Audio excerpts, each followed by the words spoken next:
नमस्कार मंडळी, चर्चा करणार आहोत अलीबाबा आणि 40शीतले चोर या सिनेमाबद्दल। अलीबाबा आणि 40शीतले चोर हा सिनेमा नुकताच थिएटरमध्ये रिलीज झाला आहे। थिएटरमध्ये पहिलं पाऊल टाकताच मनाला खूप समाधान वाटतं। याचं कारण म्हणजे या सिनेमासाठी असलेली प्रेक्षकांची गर्दी। हो, जवळजवळ 80 ते 85% पूर्ण थिएटर ऑक्युपाईड होतं, म्हणजेच हाऊसफुल होतं। 2 तास 15 मिनिटाचा सिनेमा कसा होता, चला तर मग जाणून घेऊया।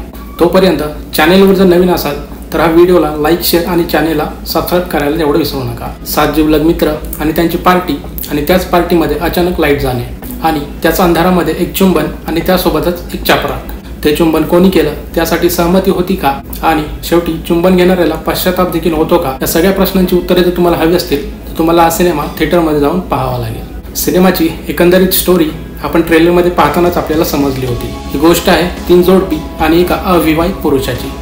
पराग म्हणजे सुबोध भावे, आदिती म्हणजे श्रुती मराठे, डॉक्टर म्हणजे अतुल परचुरे आणि सुमित्रा म्हणजे मुक्ता बर्वे आणि वरुण म्हणजे आनंद इंगळे आणि शालका म्हणजे मधुरा वेलणकर, अशी 3 जोडपी आणि एक अविवाहित अभिषेक म्हणजेच उमेश कामत। काही वर्षापूर्वी विवेक बेळे लिखित अलीबाबा आणि 40शीतले चोर हे नाटक आलं होतं। या नाटकानं 40शीतल्या स्त्री पुरुषांच्या आकर्षणाविषयी एक नाजूक विषयाबद्दल हात घातला होता आणि अशाच एका नाजूक प्रश्नाचा पाठपुरावा आदित्य इंगळे दिग्दर्शित अलीबाबा आणि 40शीतले चोर या सिनेमात आपल्याला पाहायला मिळतो।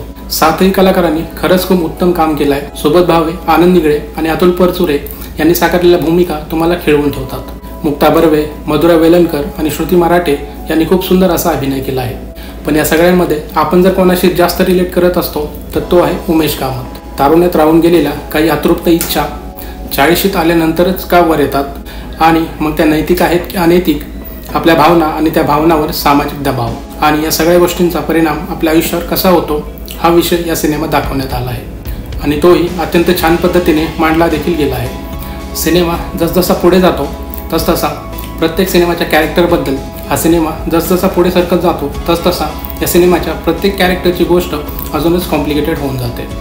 चुंबनाचं रहस्य मात्र शेवटपर्यंत सस्पेन्समध्येच राहतो आणि शेवटी क्लायमॅक्समध्ये ते उघडलं जातं आणि याच कारणामुळे हा सिनेमा प्रेक्षकांना शेवटपर्यंत खिळवून ठेवण्यात पूर्णपणे यशस्वी होतो। पण हा सस्पेन्स हवा तसा मजेशीर नाही वाटला जेवढी मी या सिनेमाबद्दल अपेक्षा ठेवून होतो। या सिनेमाच्या जमेची खरी बाजू म्हणजे या सिनेमातली स्टार कास्ट आणि त्यांचा उत्तम अभिनय आणि बरेचसे मनाला भिडणारे संवाद। निगेटिव्हबद्दल बोलायचं झालं तर सेकंड हाफमध्ये मला या सिनेमाची कथा थोडीशी ताणल्यासारखी वाटली आणि या सिनेमातली गाणी ती फक्त तुम्हाला बोर नाही तर खूपच बोर करतात। हा सिनेमा तुम्ही संपूर्ण फॅमिलीसोबत पाहू शकता आणि त्यासोबत तुम्ही जर या 7ही कलाकारांचे फॅन असाल तर हा सिनेमा तुम्हाला नक्कीच आवडेल। बाकी मला हा सिनेमा ओव्हरऑल ठीकठाक वाटला, म्हणून या सिनेमाला देतोय 5 पैकी 3 स्टार।